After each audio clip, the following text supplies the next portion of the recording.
Hi friends, welcome to my channel.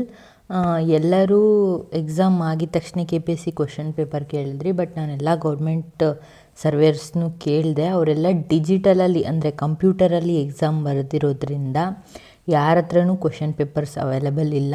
ನಾನು previous ವೀಡಿಯೋಸಲ್ಲೆಲ್ಲ ಅನುಬಂಧ 1, 2, 3 ವೆಬ್ಸೈಟ್ಗೆ ಹೋಗಿ ಡೌನ್ಲೋಡ್ ಮಾಡ್ಕೊಳೋದನ್ನ ಹೇಳಿದ್ದೀನಿ. ಅದನ್ನೇ ಫಾಲೋ ಮಾಡ್ಕೊಂಡು ಹೋಗಿ. ಮತ್ತು ಕೆಲವೊಬ್ಬರು ಕೇಳಿದ್ದೀರಾ ಬುಕ್ಸ್ ಪ್ರಿಫರ್ ಮಾಡಿ ಅಂತ ಹೇಳಿ. ಲ್ಯಾಂಡ್ ಸರ್ವೇರ್ಸ್ ಅನ್ನೋ ಬುಕ್ನ ಪರ್ಟಿಕ್ಯುಲರಾಗಿ GS ಅಥವಾ LS ಎರಡಕ್ಕೂ ಸೇರಿ ಮಾಡಿರ್ತಾರೆ. ಸಿಲೆಬಸ್ ಕೂಡ ಎಲ್ಲ ಸೇಮ್ ಇರುತ್ತೆ. ಹಾಗಾಗಿ ಭೂಮಾಪಕರುಗಳಿಗೆ ಅಂತ ಕೊಟ್ಬಿಡ್ತಾರೆ. ಅದು LICಗೆ ಸಂಬಂಧಪಡುತ್ತಾ, GSಗೆ ಸಂಬಂಧಪಡುತ್ತಾ ಆ ಥರ ಏನಿಲ್ಲ. ಸಿಲೆಬಸ್ ಏನಿದೆ ಅದರಂತೆ ಕೊಡ್ತಾರೆ. ಆದಷ್ಟು ನೀವು ಒಂದು ಟಾಪಿಕ್ನ ತೊಗೊಂಡು, ಈಗ ಕ್ಯೂಬ್ ರೂಟ್ಸ್ ಮತ್ತು ಸ್ಕ್ವೇರ್ ರೂಟ್ಸ್ ಕೇಳಿದ್ರು, ಅದನ್ನು ನೀವಾಗೆ ನೀವು ಬೇರೆ ಇದರಲ್ಲಿ ನೋಡಿ ಓದೋದನ್ನ ಕಲೀರಿ. ನಿಮ್ಮ ಓನ್ ನೋಟ್ಸ್ನ ಮಾಡ್ಕೊಳ್ಳಿ. ನನ್ನ ಸಜೆಷನ್ ಇದು. ಮ್ಯಾಮ್ ಈ ವೀಕಲ್ಲಿ ಲೈಸೆನ್ಸ್ ಕೊಡ್ತಾರೆ ಅಂತ ಹೇಳಿದ್ರಿ, ಕೊಟ್ಟಿಲ್ಲ ಅಂತ ಕೇಳಿದ್ದೀರಾ. ನನಗೆ ಸಿಕ್ಕಿರೋ ಇನ್ಫಾರ್ಮೇಷನ್ನ ಅಪ್ಡೇಟ್ ಮಾಡ್ತೀನಿ ಅಷ್ಟೇ. ನಾನು ತುಂಬ ಸರಿ ಕಮಿಷನರ್ ಆಫೀಸ್ಗೆ ಕೇಳಿದಾಗಿಂದನೂ ಮಾರ್ಚ್ ಫಸ್ಟ್ ವೀಕ್ ಅಂತಲೇ ಹೇಳಿದ್ರು. ನಾನು ಅದನ್ನೇ ಹೇಳಿದ್ದೀನಿ. ಕಂಪ್ಯೂಟರಲ್ಲಿ ಎಕ್ಸಾಮ್ ನಡೆಯುತ್ತಾ ಅಂದರೆ ಪ್ರತಿ ವರ್ಷ LS ಎಕ್ಸಾಮ್ ಕೂಡ ಮತ್ತು GS ಎಕ್ಸಾಮ್ ಕೂಡ ಕಂಪ್ಯೂಟರಲ್ಲೇ ನಡೆದಿದೆ. ಈ ವರ್ಷವೂ ನನ್ನ ಐಡಿಯಾ ಕಂಪ್ಯೂಟರಲ್ಲೇ ನಡೆಯುತ್ತೆ ಅಂತ ಹೇಳಿ. ಏಕೆಂದರೆ ವ್ಯಾಲ್ಯೂಯೇಷನ್ ಮಾಡೋದು ಎಲ್ಲ ಸುಲಭ ಆಗುತ್ತೆ ಅಂತ ಹೇಳಿ ಪ್ರತಿ ವರ್ಷವೂ ಕಂಪ್ಯೂಟರ್ಸ್ನಲ್ಲಿನೇ ನಾವು ಎಕ್ಸಾಮ್ ಬರೆದಿರೋದ್ರಿಂದ ಈ ವರ್ಷವೂ ಬರಿತೀವಿ ಅಂತ ಅಂದ್ಕೊಂಡಿದ್ದೀನಿ. ಇದನ್ನು ನಾವು ನಿಜವಾಗ್ಲೂ ಕಾದು ನೋಡಬೇಕು. KPSC ಕಡೆ ಆಗಿರೋದ್ರಿಂದ ಏನು ಬೇಕಾದರೂ ಆಗಿರ್ಬೋದು ಅದು. ಮತ್ತು ಕ್ವೆಶನ್ ಪೇಪರ್ಸು ಅಷ್ಟೇ LS ಥರ ಇರುತ್ತೆ, ಬಟ್ ಅಷ್ಟು ಸುಲಭವಾಗಿ ಇರಲ್ಲ.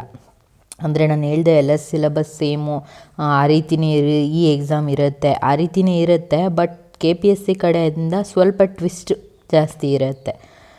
ಪ್ರಮೋಷನ್ ಬಗ್ಗೆ ಹೇಳಿ ಅಂತ ಕೇಳಿದ್ದೀರಾ. ಇದರಲ್ಲಿ ಸೂಪರ್ವೈಸರ್ವರೆಗೂ ನಿಮಗೆ ಪ್ರಮೋಷನ್ ಇರುತ್ತೆ. ಅಂದರೆ ನೀವು GS ಆಗಿ ಇಷ್ಟು ವರ್ಷ ಕೆಲಸ ಮಾಡಿ ಆಮೇಲೆ ಸೂಪರ್ವೈಸರ್ ಆಗೋ ರೀತಿ ಇರುತ್ತೆ. ಬಟ್ ADLR ಆಗಿ ಪ್ರಮೋಷನ್ ಕೊಡ್ತಾರೋ ಇಲ್ವೋ ನನಗೆ ಗೊತ್ತಿಲ್ಲ. ಇಷ್ಟು ವರ್ಷ ಮಾಡಿರೋರಿಗೆ ಕೊಟ್ಟಿದ್ದಾರೆ. ಬಟ್ ಇವಾಗ ಸಪ್ರೇಟಾಗಿ ಕಾಲ್ ಮಾಡ್ತಿದ್ದಾರೆ. ಸೂಪರ್ವೈಸರ್ ಮತ್ತು ADLR ಪೋಸ್ಟ್ಗೆ ಸಪ್ರೇಟಾಗಿ ಕಾಲ್ ಮಾಡ್ತಿರೋದ್ರಿಂದ ಏನು ಬೇಕಾದರೂ ಆಗ್ಬೋದು. ಅದರ ಬಗ್ಗೆ ನನಗೆ ಇಷ್ಟೇ ಇನ್ಫಾರ್ಮೇಷನ್ ಗೊತ್ತಿರೋದು. ಈ ಗೌರ್ಮೆಂಟ್ ಸರ್ವೆಯಲ್ಲೂ ಸೆಕೆಂಡ್ ಲಿಸ್ಟ್ ಬಿಡ್ತಾರಾ? ಸೆಕೆಂಡ್ ಲಿಸ್ಟ್ ಬಿಡೋಂತಹ ನೆಸೆಸಿಟಿನೇ ಇರಲ್ಲ ನನ್ನ ಕೇಳಿದ್ರೆ. ಯಾಕಂದರೆ 386 ಪೋಸ್ಟಿಗೆ ಸೆಕೆಂಡ್ ಲಿಸ್ಟ್ ಏನಕ್ಕೆ ಬೇಕು? ಸೆಲೆಕ್ಟ್ ಆದವರೆಲ್ಲರೂ ಹೋಗ್ತಾರೆ. ಅದರಲ್ಲಿ ಸ್ವಲ್ಪ ಜನ ಉಳ್ಕೋತಾರೆ, ಅವ್ರನ್ನ ಸೆಕೆಂಡ್ ಲಿಸ್ಟಿಗೆ ಕರಿಬೋದು. ಆ ರೀತಿಯೆಲ್ಲ ಏನೂ ಇರೋದೇ ಇಲ್ಲ ಇಲ್ಲಿ ಚಾನ್ಸಸ್ಸು. ಒಂದೇ ಲಿಸ್ಟೇ ಬಿಡೋದು ಇದಕ್ಕೆ. ಯಾಕಂದರೆ ಅಷ್ಟು ರಿಕ್ವೈರ್ ಪೋಸ್ಟ್ಸ್ ಎಲ್ಲ ಫಿಲ್ ಆಗಿಬಿಡುತ್ತೆ. ಅಂದರೆ ಈ ಜಾಬ್ನ ಕೆಲವರು ಬಿಡ್ತಾರೆ ಅನ್ನೋಂಥ ಇದಿರುತ್ತೆ. ಬಟ್ ಈ ಒಂದು ಪರ್ಟಿಕ್ಯುಲರ್ ಜಾಬ್ನ ಯಾರೂ ಬಿಡಲ್ಲ. ಹಾಗಾಗಿ ಸೆಕೆಂಡ್ ಲಿಸ್ಟ್ ಬಿಡಲ್ಲ. ಮತ್ತು ಸೆಕೆಂಡ್ ಇಯರ್ BSc ಸ್ಟೂಡೆಂಟು ಜಾಬಿಗೆ ಸೇರಿಕೊಂಡು ಸೆಲೆಕ್ಟಾಗಿ KPSCಗೆಲ್ಲ ಓದ್ಬೋದು, ಅಂದರೆ UPSCಗೆಲ್ಲ ಓದ್ಬೋದು ಅಂತ ಕೇಳಿದ್ದೀರಾ. ಅದು ಡಿಪೆಂಡ್ಸ್ ಆನ್ ಯುವರ್ ಮೈಂಡ್ಸೆಟ್. ನಾನು ಪ್ರತಿ ಪ್ರಿವಿಯಸ್ ವಿಡಿಯೋದಲ್ಲಿ ತುಂಬ ಈ ಒಂದು ಟಾಪಿಕ್ ಬಗ್ಗೆ ಪರ್ಟಿಕ್ಯುಲರಾಗಿ ಡಿಸ್ಕಷನ್ ಮಾಡಿದಾಗ ನಾನು ಹೇಳ್ತಾನೆ ಇರ್ತೀನಿ. ಇದು ನಾವು ಏನೇ ಒಂದು ಅಚೀವ್ ಮಾಡಬೇಕು ಅಂತ ಅಂದ್ರೂ ಅದು ನಮ್ಮ ಮೈಂಡ್ಸೆಟ್ ಮೇಲೆ ಮಾತ್ರ ಇರುತ್ತೆ. ನಮ್ಮ ಮೈಂಡ್ಸೆಟ್ಟಲ್ಲಿ ಆಗತ್ತೆ ಅಂತ ಅಂದ್ಕೊಂಡ್ರೆ ಖಂಡಿತವಾಗ್ಲೂ ಆಗುತ್ತೆ. ಮತ್ತು ಅದು ನಮ್ಮ ಕೈಲಿ ಆಗ್ತಿಲ್ಲ ಅನ್ನುವಾಗ ನೀವು ಯಾರನ್ನ ನೆನೆಸ್ಕೋಬೇಕು ಅಂದರೆ, ನಿಮ್ಮನ್ನ ಇನ್ಸಲ್ಟ್ ಮಾಡಿರ್ತಾರಲ್ಲ, ನೀನು ಈಗಲೇ ಕನಸು ಕಾಣ್ತಾ ಇದೆಯಾ, ನಿನ್ನ ಕೈಲಿ ಆಗಲ್ಲ ಬಿಡು ಅಂತೆಲ್ಲ ಹೇಳಿರ್ತಾರಲ್ಲ, ಅಂಥವ್ರನ್ನ ನೀವು ಮುಂದೆ ಇಟ್ಕೊಂಡು ಅಂದರೆ ಮೈಂಡಲ್ಲಿ ಇಟ್ಕೊಂಡು ಓದಿದಾಗ ಖಂಡಿತವಾಗ್ಲೂ ನೀವು ಪಾಸ್ ಆಗ್ತೀರಾ. ಅಂದರೆ ತುಂಬ ಜನ ಹೇಳಿಸ್ತಾ ಇರ್ತಾರೆ, ಏನಾದರೂ ಒಂದಕ್ಕೆ ಬರಿಬೇಕು, ಓದಬೇಕು ಅಂದರೆ ತುಂಬ ಜನ ಹೇಳಿಸ್ತಾರೆ, ನಾನು ನೋಡಿದ್ದೀನಲ್ಲ. ಮತ್ತು ಈ ಸರಿನೂ ಅಷ್ಟೇ, ಮತ್ತೆ ಎಕ್ಸಾಮ್ ಪಾಸಾಗೋದು ಕಷ್ಟ ಇದೆ ಆ ಥರ ಎಲ್ಲ ಹೇಳ್ತಾರೆ. ಬಟ್ ನಿಮ್ಮ ಪ್ರಯತ್ನ ನೀವು ಮಾಡಿ. ಗೌರ್ಮೆಂಟ್ ಸರ್ವೇರ್ಗೆ ಯಾವ ಬುಕ್ ಓದಬೇಕು ನಾನು ಆವಾಗಲೇ ತೋರಿಸ್ದೆ ನಿಮಗೆ. ಅದನ್ನು ಸಿಲೆಬಸ್ ವೈಸ್ ಕೊಟ್ಟಿದ್ದಾರೆ. ಯಾವ ಬುಕ್ನೂ ಪರ್ಟಿಕ್ಯುಲರಾಗಿ ನಾನು ಪ್ರಿಫರ್ ಮಾಡಲ್ಲ, ಬಿಕಾಸ್ ನಾನು ಯಾವ ಬುಕ್ನೂ ಓದಿಲ್ಲ. ನಾನು ಟಾಪಿಕ್ಸ್ನ ತೊಗೊಂಡು ಆನ್ಲೈನಲ್ಲೆಲ್ಲ ಸರ್ಚ್ ಮಾಡಿ ಓದೋದು. ಬೇಸಿಕ್ ಸ್ಯಾಲ್ರಿ ಮತ್ತು ಅದರ್ ಅಲೋವೆನ್ಸ್ ಬಗ್ಗೆ ನಾನೀಗ ಹೇಳ್ತೀನಿ ನಿಮಗೆ. ಓದಬೇಕಾದ್ರೆ ಯಾವಾಗಲೂ ಅಷ್ಟೇ ಒಂದು ಟಾಪಿಕ್ಸ್ನ ತೊಗೊಂಡು ಅದರಲ್ಲಿ ಡಿಫಿಕಲ್ಟ್ ಮತ್ತು ಈಸಿಯಿಂದ ಡಿಫಿಕಲ್ಟ್ಗೆ ಹೋಗಿ ಡಿಫಿಕಲ್ಟ್ನ ಸಾಲ್ವ್ ಮಾಡಬೇಕಾದ್ರೆ ನಮಗೆ ಏನೋ ಒಂದು ಖುಷಿ. ಅದು ಮ್ಯಾಥಮೆಟಿಕ್ಸ್ನ ಸಾಲ್ವ್ ಮಾಡೋದಕ್ಕೆ ಯಾರು ಪ್ರೀತಿಸ್ತಾರೆ ಮ್ಯಾಥಮೆಟಿಕ್ಸ್ನ, ಅವ್ರಿಗೆ ಅದನ್ನು ಸಾಲ್ವ್ ಮಾಡೋದ್ರಲ್ಲೇ ಒಂಥರ ಖುಷಿ ಇರುತ್ತೆ. ನನಗೆ ಫಸ್ಟ್ ಆಫ್ ಆಲ್ ಅದನ್ನು ಮೆಂಟಲ್ ಎಬಿಲಿಟಿ ಪಾರ್ಟ್ನ ತೊಗೊಂಡಾಗ, ಅಂದರೆ ಮೆಂಟಲ್ ಎಬಿಲಿಟಿ ಅಂತೇಳಿ ನಾವು ಕ್ಲಿಯರಾಗಿ ಓದ್ತೀವಲ್ಲ, ಅದನ್ನು ತೊಗೊಂಡಾಗ ನನಗೆ ಅದೇನೋ ಒಂಥರ ಖುಷಿ ಮೆಂಟಲ್ ಎಬಿಲಿಟಿನ ಸಾಲ್ವ್ ಮಾಡೋದು ಅಂತಂದರೆ. ಮತ್ತು ಡೈರೆಕ್ಷನ್ಸ್ ಮೇಲೆಲ್ಲ ಕ್ವಶನ್ಸ್ ಕೇಳ್ತಾರಲ್ವ, ಅದನ್ನೆಲ್ಲ ಓದೋದು ಒಂಥರ ಖುಷಿ. ಅದನ್ನು ಸಾಲ್ವ್ ಮಾಡಬೇಕಾದ್ರೆ ಆನ್ಸರ್ ಕರೆಕ್ಟಾಗಿ ಬಂದಾಗ ಅದು ಏನೋ ಒಂಥರ ಖುಷಿ ಆಗುತ್ತೆ. ಆ ರೀತಿ ನೀವು ನಿಮ್ಮದೇ ಆದ ಟಾಪಿಕ್ಸ್ನ ಕಂಪ್ಲೀಟ್ ಮಾಡ್ಕೊಂಡೋಗಿ, ಎಷ್ಟಾಗುತ್ತೆ ಅಷ್ಟು. ಅಲೋವೆನ್ಸ್ ಮತ್ತು ಸ್ಯಾಲ್ರಿ ಅದೆಲ್ಲ ಟೋಟಲಾಗಿ ಒಂದು 30 ಸಿಗುತ್ತೆ. ಅದು ಯಾವ ರೀತಿ ಸಿಗುತ್ತೆ ಅಂತ ಹೇಳ್ತೀನಿ. ಮತ್ತು ಓದೋದ್ರ ಬಗ್ಗೆ ಪರ್ಟಿಕ್ಯುಲರಾಗಿ ತುಂಬ ಜನ ಕೇಳಿದ್ದೀರಾ, ನಾನು ಯಾವಾಗಲೂ ಹೇಳೋದು. ಮತ್ತು KPSC C group question paper ಅಂತ ಹೇಳಿ ಹಾಕಿ, ಇದು ಒಂದೇ ಜಾಬ್ಗೆ ಹೇಳ್ತಾ ಇಲ್ಲ ನಾನು, ಯಾವುದೇ ಜಾಬ್ ಆಗಿರಲಿ C ಗ್ರೂಪಿಗೆ ಯಾವ ರೀತಿ ಕ್ವಶನ್ಸ್ನ ಕೇಳಿದ್ದಾರೆ ಮ್ಯಾಥಮೆಟಿಕ್ಸ್ ಮೇಲೆ ಅನ್ನೋದನ್ನ ನೀವು ಗೂಗಲ್ ಮಾಡಿದಾಗ ತುಂಬ ಕ್ವಶನ್ ಪೇಪರ್ಸ್ಗಳು ನಿಮಗೆ ಸಿಗುತ್ತೆ. ಅದನ್ನು ಆಲ್ಮೋಸ್ಟ್ ಡೌನ್ಲೋಡ್ ಮಾಡ್ಕೊಳ್ಳಿ. ಮತ್ತು ಇದೇ ಡಿಪಾರ್ಟ್ಮೆಂಟಲ್ಲಿ ಅಧಿಸೂಚನೆ 1, ಅನುಬಂಧ 2, 3, 4 ಅಂತ ಇರುತ್ತೆ. ಆಲ್ರೆಡಿ LS ಆಗಿರೋರಿಗೆಲ್ಲ ಆಲ್ಮೋಸ್ಟ್ ಅದು ಸಿಕ್ಕಿರುತ್ತೆ. ಆ ರೀತಿ ನೀವು ಅದನ್ನು ಕಂಟಿನ್ಯೂ ಮಾಡ್ಕೊಂಡೋಗಿ, ಅದ್ರ ರಿಲೇಟೆಡ್ ಓದ್ಕೊಂಡೋಗಿ. ಹೆಂಗೆ ಅಂದರೆ, ಒಂದು ಕ್ವಶನ್ಗೆ 4 ಆಪ್ಷನ್ ಕೊಟ್ಟಿದ್ರಂತಂದರೆ ನಮಗೆ ಕ್ವಶನ್ಗೆ ಆನ್ಸರ್ ಗೊತ್ತಿರೋದಷ್ಟೇ ಸಾಲದು, ಮತ್ತು 4 ಆಪ್ಷನ್ ಏನಕ್ಕೆ ಸಂಬಂಧಪಡುತ್ತೆ ಅನ್ನೋದನ್ನು ತಿಳ್ಕೊಂಡು ಓದಬೇಕು. ಆ ರೀತಿ ಓದೋಕ್ಕೆ ಪ್ರಯತ್ನ ಪಡಿ. ನಾನು ಅದನ್ನೇ ಫಾಲೋ ಮಾಡೋದು, ಒಂದು ಟಾಪಿಕ್ಸ್ ಒಂದು ನೋಟ್ಸ್ ಆ ರೀತಿ.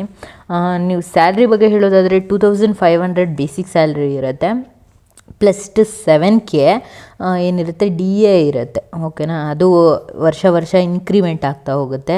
7,000 ಇರೋದು ಇನ್ಕ್ರಿಮೆಂಟ್ ಆಗ್ತಾ ಹೋಗುತ್ತೆ. ಅದು ವರ್ಷದ ಮೇಲೆ ಡಿಪೆಂಡ್ ಆಗುತ್ತೆ. ಮತ್ತು 2K HRA ಅಂದರೆ ಮನೆ ಹೋಮ್ ಅಂತ ಹೇಳ್ತಾರೆ. ಅಂದರೆ ಹೋಮ್ ಅಂತೇಳಿ, ಹೋಮ್ ರೆಂಟ್ ಅಲೋವೆನ್ಸ್ ಅಂತ ಹೇಳಿ, ಮನೆಯ ಬಾಡಿಗೆ ಎಲ್ಲ ಇರ್ತಾರಲ್ಲ, ಆ ರೀತಿ ಇದು 2K ನಿಮಗೆ ಬರುತ್ತೆ. 7K ಇನ್ಕ್ರಿಮೆಂಟ್ ಆಗ್ತಾ ಹೋಗುತ್ತೆ. 23,500 ಏನಿರುತ್ತೆ ಬೇಸಿಕ್ ಸ್ಯಾಲ್ರಿ ಇರುತ್ತೆ. ಹಾಗಾಗಿ ಟೋಟಲ್ ಒಂದು 30 ಅಬೋವ್ ಅಂತೂ ಸ್ಯಾಲ್ರಿ ಬರುತ್ತೆ. ಕೆಲವರು ಕೇಳಿದ್ರಿ ಟ್ರೈನಿಂಗಲ್ಲಿ ಬರುತ್ತಾ, ಕನ್ಫರ್ಮ್ ಮಾಡಿ ಅಂತ ಹೇಳಿ. ಖಂಡಿತವಾಗ್ಲೂ ಟ್ರೈನಿಂಗಿಂದನೇ ನಿಮಗೆ ಸ್ಯಾಲ್ರಿ ಸ್ಟಾರ್ಟ್ ಆಗುತ್ತೆ. ಮತ್ತು 2 ವರ್ಷ ನಿಮ್ಮನ್ನ ಪರಿವೀಕ್ಷಣಾ ಅವಧಿಲಿ ಇಟ್ಟಿರ್ತಾರೆ. ಅದರೊಳಗಡೆ ನೀವೇನಾದರೂ ಸಮಸ್ಯೆಗೀಡಾದರೆ ನಿಮ್ಮ ಕೆಲಸ ಹೋಗೋವಂಥ ಸಾಧ್ಯತೆ ಇರುತ್ತೆ. Madam, general paper and specific ಪೇಪರ್ನಲ್ಲಿ ಏನೇನು ಸ್ಟಡಿ ಮಾಡಬೇಕು ಅದರ ಬಗ್ಗೆ ಹೇಳಿ.